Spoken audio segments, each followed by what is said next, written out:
और दीपावली जब आती है तो पहले कुछ दिन पहले पटाखे छूटते हैं, धुआं उड़ता है, शोर शराबा होता है। तो बॉस आया है आपके गांव के अंदर तो कुछ धमाका होना चाहिए। इस भजन संध्या पर श्री राम गौशाला सेवा समिति तेतरी के इस प्रांगण में जो भजन संध्या हो रही है, और वो भी हनुमान जयंती पर अभी जो चित्रपट रखा गया था मंच के आगे है, प्रतिमा है, तस्वीर के अंदर भगवान श्री राम की है, उसकी वंदना करते हैं। फिर अपनी वाणी को शुरू करता हूँ। नीलांबुज श्यामल कोमलांगम सीता समारो पितवाम भागम पाणो महासायक चारु चापम नमामि रामं रघुवंशनाथम। सब लोगों को हनुमान जयंती की शुभकामनाएं। और मंच पर विराजमान सप्तऋषि के समान एक नीचे भी पूज्य महाराज जी हैं। कुल 7 संत हैं और आकाश में सप्तऋषि भी 7 हैं।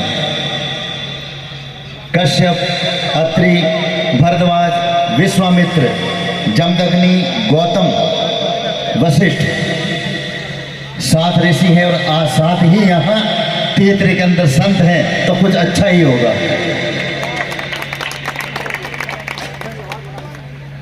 अब बात करते हैं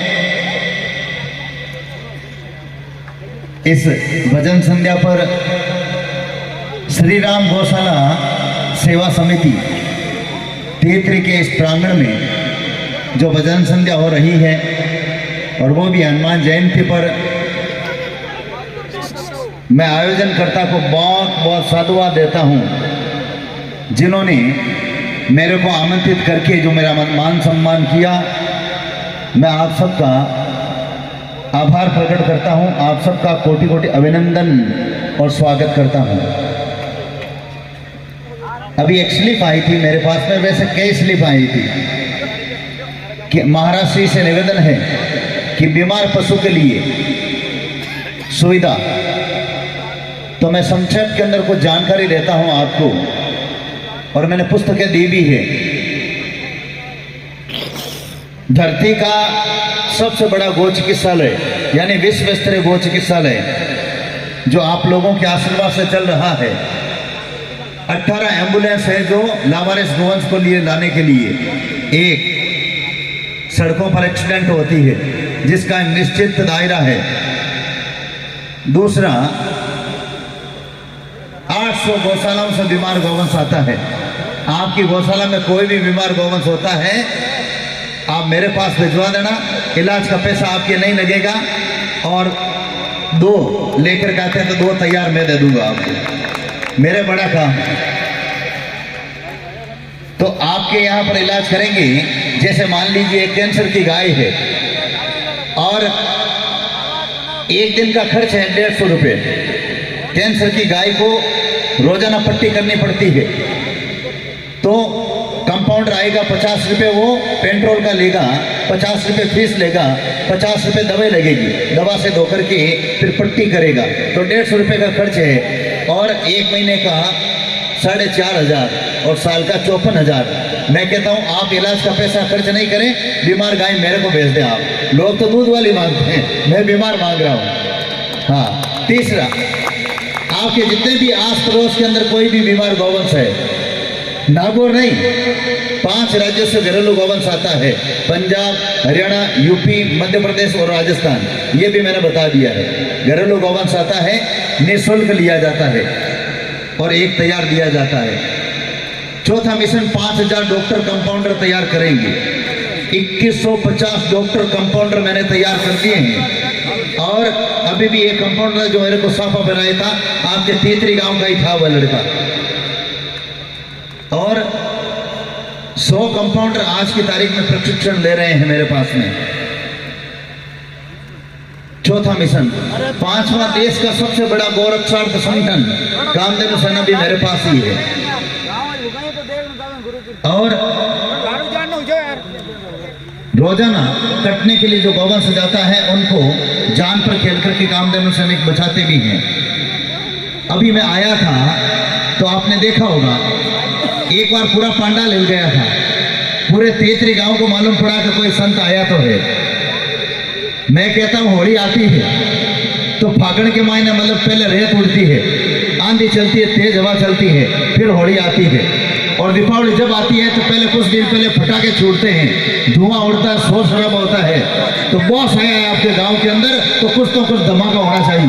कि हाँ चुपचाप बैठ गया तो फिर मतलब ही क्या रहा। इसलिए कोई बड़ा कोई चीज आती है, चाहे दीपावली हो चाहे होली हो, तो पहले वो इशारा भी मेरे अंदर देखना जो मैं पहली बार बोल रहा हूँ। ध्यान देना, क्योंकि मोबाइल चालू कर ली है आप लोगों ने। हाँ, अभी मैं आया था कटौती के अंदर, वहां पर भी जोरदार स्वागत हुआ। और यह टोल नाके से सैकड़ों की संख्या में युवा आए थे। उन युवाओं को भी बहुत बहुत धन्यवाद जो मेरे लिए सामने आए थे। हाँ, अब आप एक चीज देखना, कई कहते हैं कुशालगिरी जी को हम समझ नहीं पाए, कैसे संत हैं। मैं कहता हूं आधुनिक युग से अपने को चलना पड़ेगा। जगत गुरु होता है संतों का सर्वोच्च पद, और उसके बाद में महामंडलेश्वर पद। मैं कहता हूं कि वो पुराने जमाने के हिसाब से नहीं चलते हैं, श्रीमद् भागवत कथा का वाचन करते हैं। तो सुखदेव जी को देखना, एक चौकी के ऊपर बैठे थे, कोई बिछाया नहीं था, और देवता लोग नीचे बैठे थे आराम से। लेकिन आज अगर भागवत कथा होती है, चाहे वे जगत गुरु बांसते हैं, महामंडलेश्वर लेते हैं, चाहे साध्वी या संत, लेकिन आधुनिक युग के हिसाब से वहाँ भव्य टेंट लगता है, साउंड लगता है, संगीत लगता है, और आधुनिक सिस्टम के हिसाब से लाइव प्रसारण भी होता है। बात को समझना आप। उसी तरह एक सुखदेव जी पैदल आए थे कथा बांचने के लिए गए, उस समय की बात करता हूं मैं। लेकिन आज जगत गुरु हो, महामंडलेश्वर हो, फॉर्च्यूनर गाड़ी के अंदर आते हैं। आधुनिकता है या नहीं है? आप देखना उनको। दो पूर्व काल के अंदर हमारे आश्रम जंगलों के अंदर हुआ करते थे, उनकी डिजाइन अलग थी।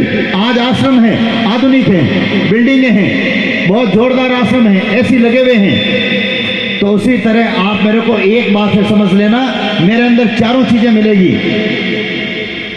विश्व के अंदर हमने दिखा दिया कि गौ माता की सेवा कैसे होनी चाहिए। विश्व स्तरीय गौ चिकित्सालय का निर्माण करके तो मेरे अंदर गौ माता की सेवा भी एक झलक नजर आएगी, और कट्टर हिंदूवाद की भी झलक मेरे अंदर नजर आएगी, राष्ट्रवाद की भी मेरे अंदर झलक नजर आएगी। और इसके साथ में युवाओं से मैं मिलकर के चलता हूं। और आप लोगों जैसा भगवान श्री कृष्ण छोटे थे, उन्होंने बहुत सारी लीलाएं की थी, माखन चोर की और कई कालिया का मान मर्दन, अगासुर, बकासुर और पूतनावध लीलाएं करने के बाद में उन्होंने असली उद्देश्य को अपना हाथ में लिया। तो उसी तरह मैं युवाओं के साथ में भी इनकी तरह साथ में रहकर के इनके जैसे चल करके इनको गौ सेवा सिखाता हूं। वो भी आपको झलक अभी आपको दिखाई दी। तो इसलिए आप लोगों को मैं यह निवेदन करूंगा कि आज मेरा जैतारण कार्यक्रम था हनुमान जयंती पर, इंस्टाग्राम पर देखना। वहां बीच कार्यक्रम के अंदर मैं छोड़ के आया हूं, 4 घंटे वहां पर रहा था, 12 से 4 बजे। फिर उन्होंने कहा आप जा कैसे रहे हैं? मैंने कहा मुझे तीतरी जाना है भजन संध्या के अंदर, फिर वहां से मैं यहाँ आया हूँ। देखो आप जैतारण यहाँ से करीब 200 किलोमीटर, 200 या 250 किलोमीटर है। तो वहां से मैं सीधा यहाँ आया हूँ। तो वहां पर भारी संख्या में पुलिस लगी थी। और आजकल कहीं भी जाता हूं, बात दमदार करता हूं, एक राजनेता बात नहीं करेगा, क्योंकि उसको वोट टूट जाएंगे या पार्टी से निकाल दिया जाएगा। उद्योगपति बोलेगा नहीं। अगर राजनेता नहीं बोलता है, देश का राजा नहीं बोलता है, उद्योगपति नहीं बोलता है, प्रबुद्ध जन नागरिक अगर नहीं बोलता है, तो हिंदुत्व की राष्ट्रहित की बात करेगा तो एक सन्यासी करेगा। और इसलिए मैं अपनी बात रखता हूं, और मैं आजकल अपनी बात रखता हूं। पुलिस फोर्स पहले लगती है। आजकल यहां पर भी देखना, मेरे पास फोन आया था, बॉस कहां तक आया है, बराबर फोन आ रहे थे। आज 8 पुलिस वाले लगे हुए हैं। जैतारण के अंदर 150 पुलिस लगी थी। कितनी लगी थी? 150-200 पुलिस लगी थी। इंस्टाग्राम पर देख लेना चाहिए। इसलिए मैं दहाड़ता हूं तो हिंदुत्व के लिए, राष्ट्र के लिए और गौरव के साथ बात करता हूं मैं, क्योंकि हर कोई किसी के बस की बात नहीं है।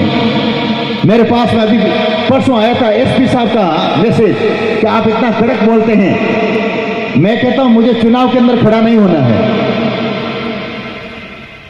और शेर को अगर लगाम लगाते हैं तो शेर को यह लगाम मंजूर नहीं होती है। शेर अपने रास्ते पर चलता है और अपने ताकत और दम पर चलता है और अपने सिस्टम से चलता है, और कुशालगिरी को लगाम कोई लगाना चाहता है, लगाम मुझे मंजूर नहीं है। मैं हिंदुत्व की बात करूंगा, राष्ट्र की बात करूंगा, गौरव सार से बात करूंगा। इस देश के अंदर बात करते हैं हिंदुत्व की, एक देश एक कानून होना चाहिए, जबकि एक देश और 2 कानून हैं। हिंदुओं को, अगर युवाओं को, हमारे हिंदू भाइयों को, युवाओं को एक शादी करने की इजाजत है तो मुसलमानों की 4 शादियां कैंसिल होनी चाहिए, यह कुशालगिरी कहता है। और या हमारे इन युवाओं को भी 4 शादियां करने की छूट होनी चाहिए। एक देश 2 कानून मुझे बर्दाश्त नहीं है। गौ माता को राष्ट्र माता घोषित करनी चाहिए। 146 साल के अंदर भारत के 10 टुकड़े हुए हैं, और इसी तरह हमारे साथ में अन्याय हुआ। जहां जहां मुस्लिम आबादी बढ़ी, भारत का विभाजन हुआ, और मैं ये चाहता हूं कि मेरे जीवन काल के अंदर भारत का टुकड़ा नहीं हो, क्योंकि जब हिंदुस्तान आजाद हुआ, पाकिस्तान अलग हुआ, उस समय हमारी बहन बेटियों के साथ में बलात्कार हुए थे, उस समय जबरन निकाह हुआ था, उनके साथ में आंचल काट लिए गए थे। अगर भारत का मेरे जीते जी टुकड़ा होगा, मैं उन राक्षसों का इस तलवार से धड़ करूंगा। तो मैं आप लोगों से निवेदन करूंगा कि आज आपने दोस्त को बुलाया है, तो मैं संतों से निवेदन करूंगा, मंचा सिंह से निवेदन करूंगा, भारत माता के प्रति जो प्यार रखता है, गौ माता के प्रति प्यार रखता है, और हिंदुत्व के लिए प्यार रखता है, दोनों उठाकर हाथ, अपना स्वाभिमान अपना जागृत करेंगे, भक्ति जागृत करेंगे। और जिनके रगों में भारत माता के प्रति प्यार नहीं है, पाकिस्तान को है, कपूत है, वो हाथ नीचे रखना। तो दोनों हाथ खड़े करके एक बार बता दें आप पूरे भारत को कि तीतरी गांव के अंदर कितनी जोश है। भारत माता की, भारत माता की, वंदे वंदे, इंकलाब इंकलाब। बहुत बहुत धन्यवाद। मेरा काम है आपके अंदर राष्ट्रभक्ति, गौभक्ति और हिंदुत्व की भावना जगाना, इसलिए युवा आगे तैयार रहते हैं। आजकल मीठी मीठी बात करते हैं नेता, तो हमारे समाज हिंदू धर्म के लिए, इस भारत के लिए और गाय के लिए बात कौन करेगा? बात करेगा एक सन्यासी करेगा। और मुझे चुनाव के अंदर खड़ा नहीं होना है, क्योंकि मैं सांसद और विधायक जितना पावर ऐसा ही रखता हूं। तो जरूरत क्या है? आपने देखा होगा मैं आया था, इसलिए युवाओं मैं आपके हित की बात करूंगा, हिंदुत्व हित की बात करूंगा, राष्ट्र हित की बात करूंगा। मैं बहनों से निवेदन करूंगा, बेटियों से निवेदन करूंगा कि महाराज जी शायद युवाओं पर बोलते हैं, हमारे ऊपर नहीं बोलते हैं। मैं कहता हूं आपको जागना होगा। आप लक्ष्मीबाई की तरह हैं, सावित्री की तरह हैं, सीता की तरह हैं, और दुर्गा का और कालका की रूप आप ही हैं। आपको जागना होगा। नवरात्र के अंदर 9 रूप होते हैं। शैलपुत्री, ब्रह्मचारिणी, चंद्रघंटा, कुष्मांडा, स्कंद माता, कात्यायनी, कालरात्रि, महागौरी और सिद्धिदात्री। आप दुर्गा का भी रूप आपको धारण करना होगा। जब जब आपको जरूरत करनी पड़ेगी, अपने आप को जागना पड़ेगा। अगर 18 साल से कम है बहनें और बेटियां और बच्चे, तो उनको जोरदार पढ़ाई करनी है। और 18 साल से ज्यादा हैं तो मेरे पास में 400 युवा काम करते हैं, जिनमें 4 बेटियां भी काम करती है, बालिकाएं भी काम करती है। मैं आपसे निवेदन करूंगा, अगर आपके अंदर काबिलियत है, आपके अंदर जुनून है, आगे बढ़ने का जोश है, मादा है, तो 18 साल बाद के अंदर पहली